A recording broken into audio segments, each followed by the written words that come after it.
Tuesday, November the 25th. Yeah, we got a long one for you today. We're gonna run, but we're not gonna run outside, right? Instead, the running today takes place as a thing you have to do after a couplet. So the couplet is, it's actually an up the ladder, down the ladder by twos situation. And the couplet is something that's come up in the open before, and that is alternating hang power cleans with a dumbbell. And the other movement is pull-ups. And so we're gonna go up by twos from 2 to 14 and then back down the other side. So it's 2, 4, 6, 8, 10, 12, 14 is the peak, and then 12, 10, 8. So a couple things about this one. That may seem like a daunting amount of pull-ups, but what I can tell you is there's so much to do between sets of pull-ups, because on your way up the ladder and down the ladder, you do your round of cleans and pull-ups, and then you run 10 by 10 meter shuttles. And let me ask you a question. Well, let me just make this statement.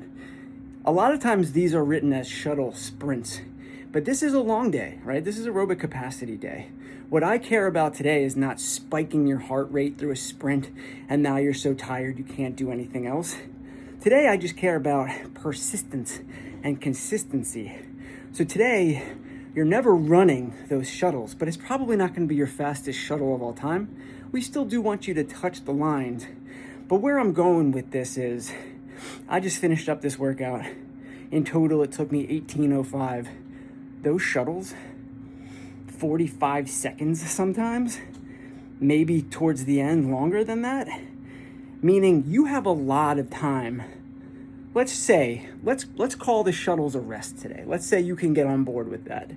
Then you have almost probably more than a minute of rest before you have to get on a set of pull-ups. And then the next thing we can say about pull-ups is this.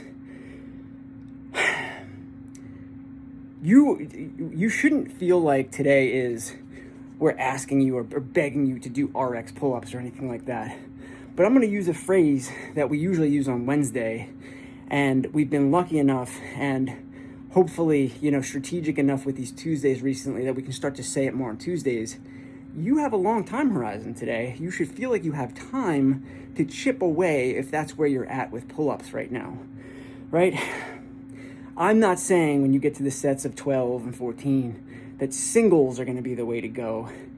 But I am talking to a specific segment of our audience who, because of time domains or when it's sprint priority, have to. Like, they want to work on pull-ups, but they feel like in order to get the intent, I'm going to have to scale this back. Today, you shouldn't feel like you have to. You're going to get a round of 2, a round of 4, a round of 6. And sure, eventually these sets of pull-ups are going to get higher. What I would recommend is, some people are going to just chip away and get through this workout today. 35 minutes is a very accommodating time domain. Others will go to sort of failure, or lats will start to give out a little bit on the pull-ups.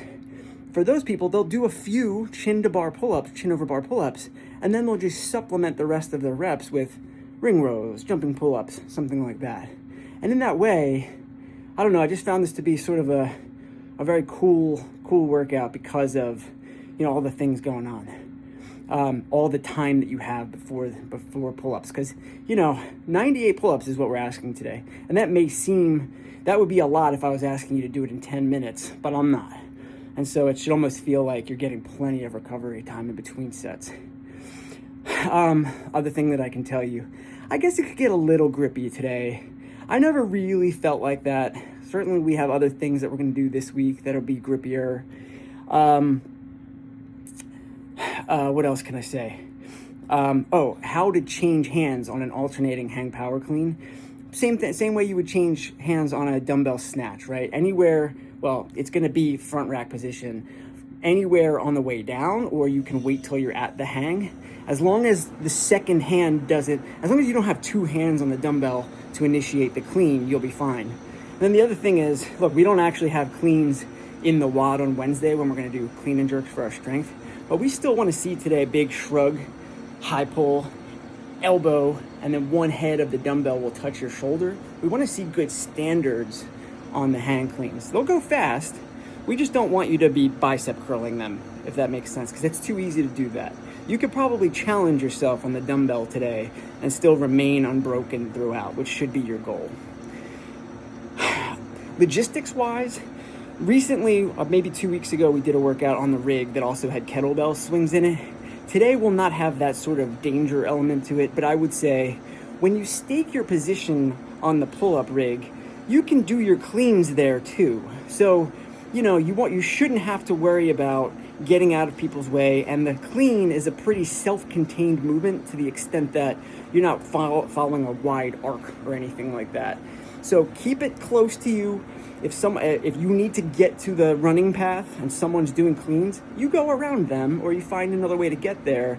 Don't try to go through someone who's clearly working, and we'll get through this okay. And I just feel like I have to say that because we may get bigger classes this week. You never know. Now, here's the thing. Because if you're concerned or intimidated by pull-ups, the bulk of today is running, right? It's a lot of running. 2, 4, 6, 8, 10, 12, 14, 16, or 12, 10, 8, 6, 4, 2, 13. You do almost a mile of running with shuttles today. So that's where the bulk of your time is spent. So don't get too intimidated by the other stuff. You'll be just running up and back. It's you and your buddies running up and back and passing each other and high-fiving each other for most of the class. All right, enjoy.